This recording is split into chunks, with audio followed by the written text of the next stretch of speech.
বন্ধুরা আসসালামু আলাইকুম। বন্ধুরা আজ আমি আপনাদের তৈরি করে দেখাবো কিভাবে কাপে দই তৈরি করতে হয়।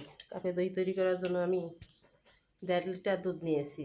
আজ সকালে হঠাৎ করে মনে হলো যে এত গরম, এই গরমে কি করা যায়, তাই দই তৈরি করে ফ্রিজে রেখে ঠান্ডা ঠান্ডা দই যদি খাওয়া যায় তাহলে হয়তো মনটা ঠান্ডা হয়ে যাবে এবং শরীরটাও ঠান্ডা হয়ে যাবে। তাই আমি কাপে নিলাম এবং 1.5 লিটার দুধ নিলাম। 1.5 লিটার দুধ নিয়ে আমি কাপে দই তৈরি করে নিলাম। তাহলে বন্ধুরা চলেন আমরা এবার মূল অনুষ্ঠানে ফিরে যাই। আমরা মূল রেসিপিতে ফিরে যাই, কীভাবে আমরা কাপে দই তৈরি করব সেটা দেখি। বন্ধুরা আজ আমি আপনাদের তৈরি করে দেখাবো কাপে দই, কীভাবে আমরা কাপে দই বাঁধবো। কাপে দই তৈরি করার জন্য আমি এখানে 1.5 লিটার পরিমাণ দুধ নিয়েছি। 1.5 লিটার পরিমাণ দুধ জমিয়ে আমি 1 লিটার করে নিব, তারপরে আমি কাপে পাতবো। আগে একদিন আমি আপনাদের দেখিয়েছিলাম নতুন হাঁড়িতে, মাটির হাঁড়িতে দই কীভাবে পাততে হয়। তারপরে অন্য একদিন দেখিয়েছে মিষ্টির পাত্রে কীভাবে বা যে কোনো পাত্রে কীভাবে দই পাততে হয়। আজ আমি আপনাদের দেখাবো কাপে কীভাবে দই পাততে হয়। বন্ধুরা এই যে গরমের সময় আমরা প্রত্যেকেই দই খাই। দই যখন বানাই, আমরা দই তৈরি করে ফ্রিজে রাখি, ফ্রিজ থেকে যখন বাইর করি ঠান্ডা ঠান্ডা দই খেলে তখন মনটা শান্তিতে ভরে যায়। তখন মনে হয় যে আমরা প্রতিনিয়ত যদি এরকম ঠান্ডা ঠান্ডা দই খেতে পারি তাহলে অনেক ভালো লাগে। তাই আমি কাপে দই তৈরি করার জন্য আমি কাপে দই তৈরি করার জন্য আমি 1.5 লিটার পরিমাণ দুধ নিয়েছি। দুধটাকে জাল করে আমি 1 লিটার পরিমাণ করে নেব। দেখুন বন্ধুরা আমার দুধটা প্রায় জাল হয়ে যাচ্ছে, বলক চলে আসছে। আমি সুন্দরভাবে দুধটাকে জাল করে নেব এবং দুধটা বারে বারে নাড়াচাড়া করে দেব যাতে উঠে দুধটা পড়ে না যায়। আমরা যদি হাতে দই তৈরি করে খেতে পারি তাহলে আমরা বাজারে কেন যাব, আমরা কেন দোকান থেকে দই কিনে খাবো? আমরা স্বাস্থ্যসম্মত উপায়ে বাসায় থেকে দই তৈরি করে খাবো। আমি প্রায় আমার ছেলেদের দই তৈরি করে দিই। আমি এখন আর বাসার থেকে দই কিনে খাই না, যখনই মন চায় তখনই বাসায় দই তৈরি করি। তাই আজ আমার মনে হলো যে দই আমি আজ 2 লিটার কাপে তৈরি করে নেব। তাই আমার ঘরে দুধ ছিল, আমি দুধ বার করে দই তৈরি করে নিচ্ছি। আমি 1.5 লিটার পরিমাণ দুধের জন্য 300 গ্রাম চিনি নিয়েছি। আমি অর্ধেকটা চিনি দিয়ে দেবো দুধের মধ্যে এবং অর্ধেকটা চিনি দিয়ে আমি ক্যারামেল তৈরি করে নেব। আর 1.5 লিটার পরিমাণ দুধের জন্য আমি 100 গ্রামের একটু কম টক দই নিয়েছি। 1 কেজির জন্য 50 গ্রাম টক দই, তাহলে 1.5 কেজি দুধের জন্য 50 গ্রামের একটি বেশি টক দই আমি দেব। তাহলে আমার দইটা সুন্দরভাবে জমবে, পারফেক্টভাবে জমবে, মিষ্টিও হবে এবং জমবেও সুন্দরভাবে। দই যদি না জমে তাহলে কিন্তু দইয়ের কোনো স্বাদ নেই, দইয়ের কোনো মজা নেই। দই আমরা তৈরি করলাম, দই জমলো না, তাহলে কীরকম দই তৈরি করলাম? দই পানির মতো কেন হবে? সুন্দরভাবে যদি দই তৈরি করা হয় তাহলে অবশ্যই জমবে। দই আমি কয়েকভাবে জমাতে পারি। আমি রোদে দিয়েও দই জমাতে পারি এবং কি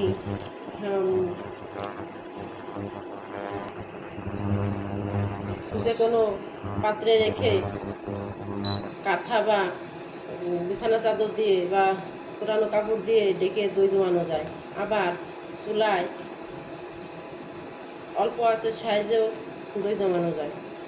আমি 2 দিনে একদিন দই জমাইয়েছি, আমি যে কোনো পাত্রে দিয়ে পুরানো কাপড় দিয়ে ডেকে, আরেকদিন আমি রোদ্রে দিয়ে দই জমিয়েছি। আজ আমি দই জমাবো পুরানো কাপড় দিয়ে ঢেকে। বন্ধুরা আমি দিয়ে দেবো এবার 10 টাকার 1 প্যাকেট গুঁড়ো দুধ। গুঁড়ো দুধ দিলে দইয়ের মধ্যে দইতে একটা অন্যরকম স্বাদ আসে এবং ঘ্রাণ হয়। আমি দুধটাকে সুন্দর করে ওই দুধের সাহায্যে গুলিয়ে এর ভিতরে দিয়ে দেব। গুঁড়ো দুধে হোটেলে যখন দই তৈরি করে তখন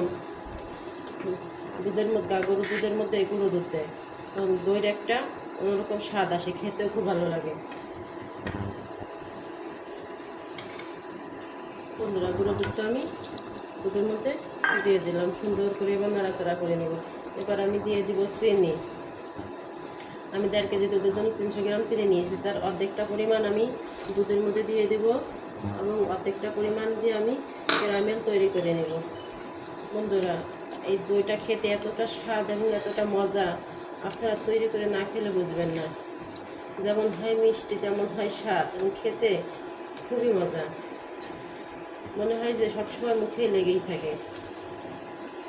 বন্ধুরা, এবার আমি ক্যারামেলটা তৈরি করে দেবো। ক্যারামেল তৈরি করার জন্য অর্ধেকটা চিনি আমি একটা পাত্রে বসিয়ে দিয়েছি।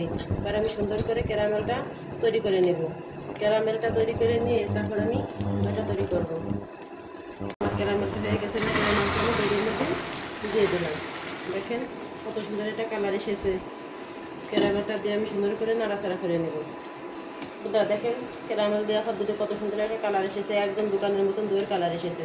বন্ধুরা, ক্যারামেলে বেশি সময় পানি দিয়ে জাল করবেন না, তাহলে ক্যারামেলটা পুড়ে যাবে এবং দইটা খেতে তেতো লাগবে। অল্প পরিমাণে পানি দিয়ে ক্যারামেলটা সুন্দরভাবে অল্প আঁচে জাল করে তৈরি করে নিতে হবে, তাহলে ক্যারামেলটা পুড়বেও না এবং দই খেতেও তেতো হবে না। সুন্দরভাবে দই সুন্দর একটা কালার আসবে এবং খেতেও ভালো লাগবে। বন্ধুরা, আমার দুধটা জাল করা হয়ে গেছে। দেখেন 1.5 কেজি দুধ জাল করে আমি 1 কেজি করে নিয়েছি। এখন আমি দুধটা নামিয়ে ঠান্ডা করে নেব। নামিয়ে ঠান্ডা করে তারপরে আমি বীজ দই দিয়ে দুধটা সুন্দর করে বসাবো। আমার সুন্দরভাবে দুধটা জাল হয়ে গেছে এবং দুধেরও সুন্দর একটা কালার এসেছে।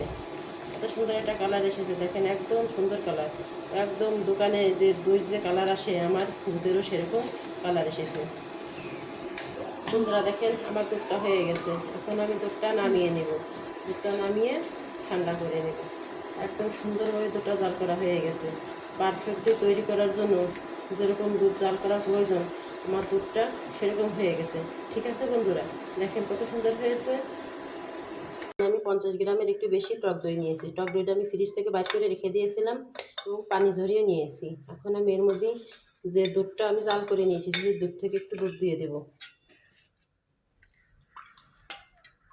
দুধ দিয়ে দুধ আর দই আমি সুন্দর করে মিক্সড করে নেব। সুন্দর করে নাড়াচাড়া করে দুধের সাথে দইটা মিশিয়ে নেব। এমনভাবে মিশাবো যাতে দুধ এবং দই এক হয়ে যায়, বোঝা না যায় যেটা দই এবং এটা দুধ। বন্ধুরা, এবার আমি এই দই মেশানো দুধটা দুধের মধ্যে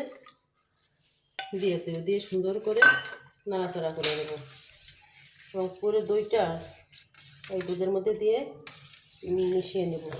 সবখানে যাতে দইটা সমানভাবে যায়, যাতে দলা না পাকিয়ে থাকে। বন্ধুরা, আমি এই সাইজের কয়েকটা কৈরের কাপ নিয়েছি। এই কাপে আমি দুধগুলো বসিয়ে দেব যাতে সুন্দরভাবে দই হয়।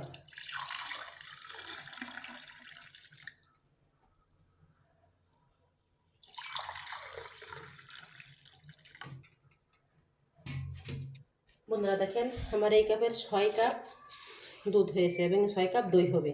এখন আমি এটাকে বসিয়ে দেব একটা পাত্রের মধ্যে। দেখেন, আমি একটা গামলার মধ্যে একটা বিছানা চাদর বসিয়ে নিয়েছি, তার উপরে আমি 6টা কাপি বসিয়ে দিয়েছি। এবার এর উপর দিয়ে আমি কাগজ দিয়ে ঢেকে দেব।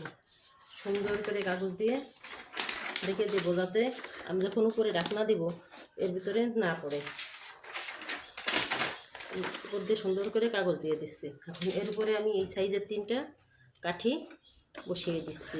এখন আমি আস্তে আস্তে উপর দিয়ে রেখে দেবো। এইভাবে আমি বসিয়ে রাখবো। আমার 6 থেকে 7 ঘন্টা বসিয়ে রাখলে আমার পারফেক্ট দই তৈরি হয়ে যাবে। বাস, আমার দই পাতানো পর্যন্তই। এখন আমি অপেক্ষা করব দই জমা পর্যন্ত, কখন আমার দই জমবে। 6 থেকে 7 ঘন্টা থাকলে আমার দই সুন্দরভাবে জমে যাবে। বন্ধুরা দেখেন, আমার কত সুন্দর দই হয়েছে, একদম জমে একদম পারফেক্ট হয়েছে। দেখেন, কুড়ের কাপে যে এত সুন্দর দই হয় তা ভাবা যায় যে একদম দোকানের চাইতেও ভালো দই হয়েছে। দেখেন, আমি একটা দই আপনাদের কেটে দেখাচ্ছি, একদম দোকানের মতো পারফেক্ট দই হয়েছে। কত সুন্দর দই।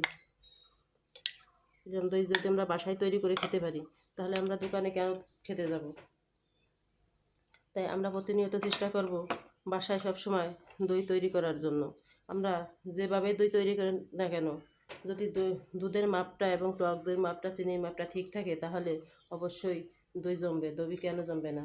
দই জমে একদম ঘন হয়ে যাবে, কোনো পাতলা থাকবে না এবং দুধ কেটেও যাবে না।